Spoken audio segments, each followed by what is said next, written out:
दादी, हम बहुत देर से चल रहे हैं, थक गए हैं और भूख भी लगी है। मुझे भी दादी, बहुत भूख लग रही है। अब हम कहाँ रहेंगे और मम्मा पापा आएंगे नहीं क्या? मुझे उनकी बहुत याद आ रही है। मैं जानती हूँ बच्चों कि तुम्हें भूख लग रही है। इतनी देर से चल रहे हो, थक गए होगे। तुम्हारे मम्मी पापा तो हमेशा के लिए भगवान के पास चले गए हैं, इसलिए उन्हें ज्यादा याद मत करना, वरना उन्हें तकलीफ होगी। मैं हूं ना, तुम्हारा ख्याल रखूंगी। थोड़ा सा और आगे चलते हैं, कुछ देर रहने की जगह मिल जाएगी तो खाना भी खिला दूंगी। ठीक है दादी। दादी, मेरे पैर दर्द हो रहे हैं, मुझसे नहीं चला जाएगा। कोई बात नहीं, आजा मेरी गोद में, तेरी दादी तुझे अभी भी उठा सकती है। ऐसा कहकर निर्मला अपने पोते को गोद में लेकर चलने लगती है। चलते चलते काफी देर हो जाती है। उन्हें एक मंदिर दिखता है जहाँ भंडारा हो रहा था। निर्मला दोनों बच्चों को साइड में खड़ा करती है और उनके लिए भंडारा लेने जाती है। जहाँ लाइन खत्म होते होते उसके लिए सिर्फ एक डोना ही प्रसाद बचा था और पंडित जी कहते हैं, अरे, प्रसाद का एक ही डोना है, ये लो। सिर्फ एक डोना? इसमें तो दोनों बच्चों का कुछ नहीं हो पाएगा पंडित जी। क्या मैं इस पात्र को ले सकती हूँ? जो भी प्रसाद इसमें इकट्ठा होगा वो मैं खा लूंगी। ठीक है, ले लो और जल्दी करो, मुझे यहाँ से जाना है। जी पंडित जी। ऐसा कहकर मजबूरन निर्मला को बच्चों के पेट की पूर्ति करने के लिए उस पात्र से एक एक दाना इकट्ठा करना होता है, जिसके बाद वो बच्चों को खिला देती है और खुद भूखी रह जाती है। अरे दादी, हमने तो प्रसाद खा लिया और आपने कुछ भी नहीं खाया। आप भूखे रहेंगी क्या? कोई बात नहीं बेटा, मैं बड़ी हूँ, 4 दिन तक भी भूखी रह सकती हूँ। लेकिन तुम छोटे बच्चों का सोचना पड़ता है ना।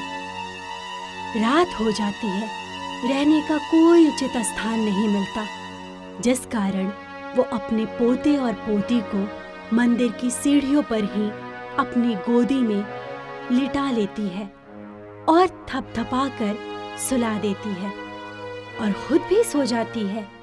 अगली सुबह होते ही दूसरे पुजारी उसे वहां से हटा देते हैं, जिस वजह से वो फिर से अपने बच्चों के साथ भटकने लगती है। तो उन्हें एक खाली फूस की झोपड़ी मिल जाती है, जहां वो कहती है, कुछ भी सही, कम से कम से ढकने के लिए एक झोपड़ी तो मिली। चंदू चांदनी से ढकने के लिए एक झोपड़ी तो मिली।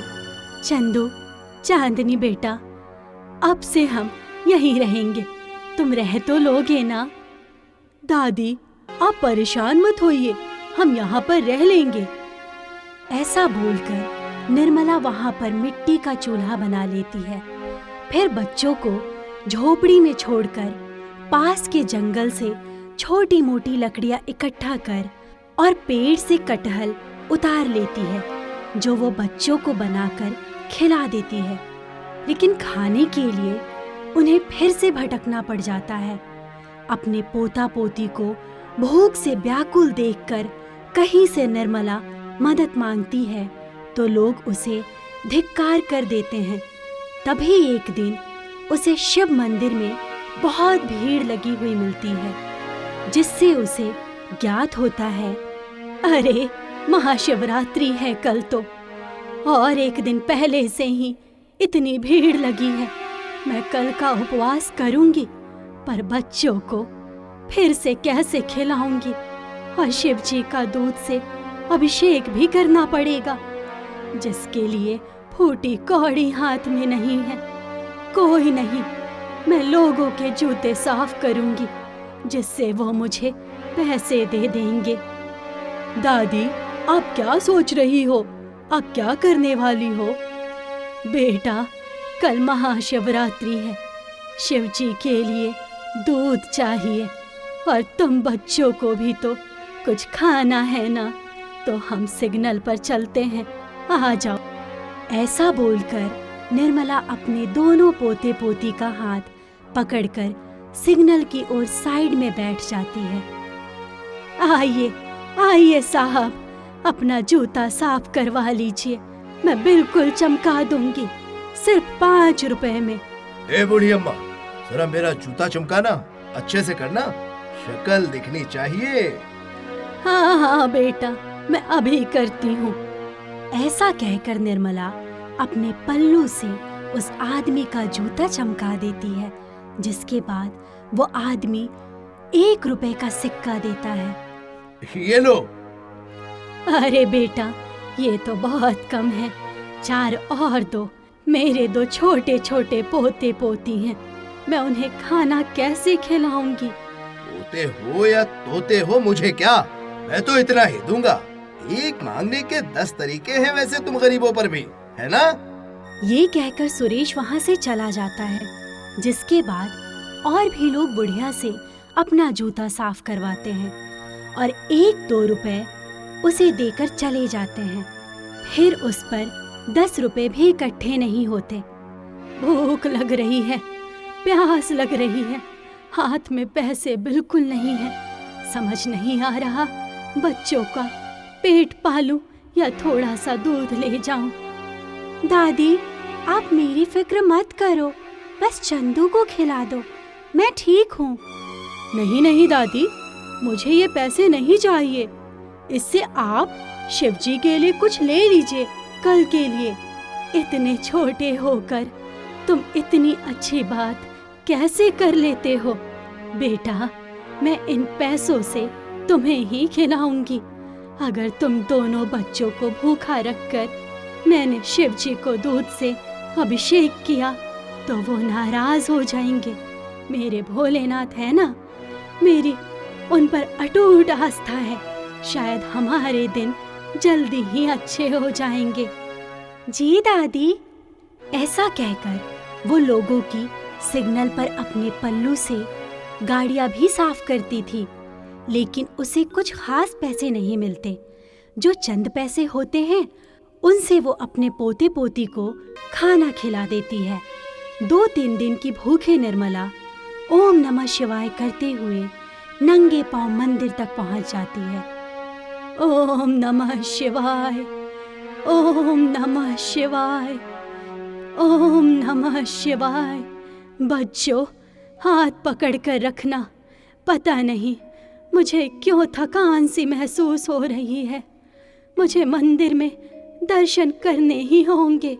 दूध में सही जल का अभिषेक तो कर सकती हूँ और मैं करके ही रहूँगी। ओम नमः शिवाय, ओम नमः शिवाय। जी दादी, ओम नमः शिवाय, ओम नमः शिवाय।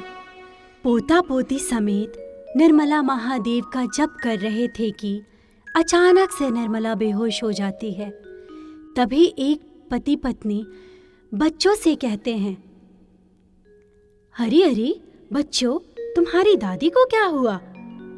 मुझे लगता है दादी ने 3-4 दिन से ठीक से कुछ भी नहीं खाया, इसलिए वो बेहोश हो गई हैं।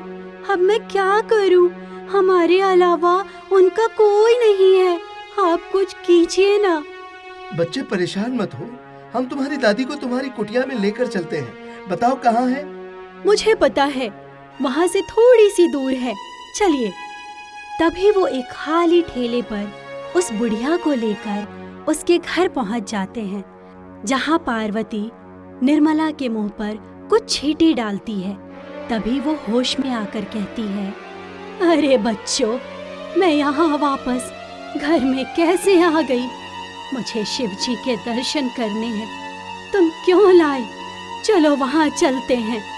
अरे दादी रुकिए, आप बहुत कमजोर हैं। अरे अम्मा, इतनी परेशान हो, हाथ पैरों में ताकत नहीं है, फिर भी शिवजी के रट लगाती हो। जाने भी दो, क्या करोगी जलाभिषेक करके? अपने बच्चों पर ध्यान दो। जाने भी दो, क्या करोगे जलाभिषेक करके? अपने बच्चों पर ध्यान दो। अरे तुम्हें अक्ल नहीं है? मेरे भोलेनाथ के बारे में ऐसे मत बोलो। मैं बच्चों का भी ध्यान रखती हूँ और जल अभिषेक भी बहुत जरूरी है। मैं आज उनके दर्शन करके ही रहूंगी। निर्मला की ये बात सुनकर एक तेज रोशनी में महेश और पार्वती अपने असली स्वरूप शिवजी संग गौरी रूप में आ जाते हैं। निर्मला, तुम्हें कहीं और जाने की जरूरत नहीं है। मैं तुम्हारे पास स्वयं आ चुका हूँ दर्शन देने। मैं तुम्हारी इस निर्मल भक्ति से अत्यंत प्रसन्न हूँ। मेरे प्रति जो तुम्हारा प्यार है उसे देखकर मैं तुम्हें ये वरदान देना चाहता हूँ कि अब से तुम्हारे सारे दुख खत्म है और तुम्हें घर, वैभव, धन, सुख और तब तक की आयु प्राप्ति देता हूँ जब तक तुम्हारे पोते पोती का विवाह न हो जाए। तथास्तु। महादेव के आशीर्वाद से उसी क्षण निर्मला को सब कुछ प्रदान हो जाता है और वो कहती है, अरे अरे मेरे महादेव, आपने मुझे अपने साक्षात गौरी संग दर्शन देकर धन्य कर दिए। इतना सब देने की जरूरत नहीं थी। रख लो निर्मला, महादेव ने तुम्हें जो भी दिया है उसकी तुम असल हकदार हो। शुक्रिया महादेव, गौरी माता। दोनों बच्चे महादेव और गौरी को नतमस्तक करते हैं। इतने में वो अंतर्ध्यान हो जाते हैं, जिसके बाद निर्मला की सारी चिंताएं खत्म हो जाती है और महादेव के दिए हुए वैभव से अपने पोते पोती के साथ खुशी खुशी रहती है।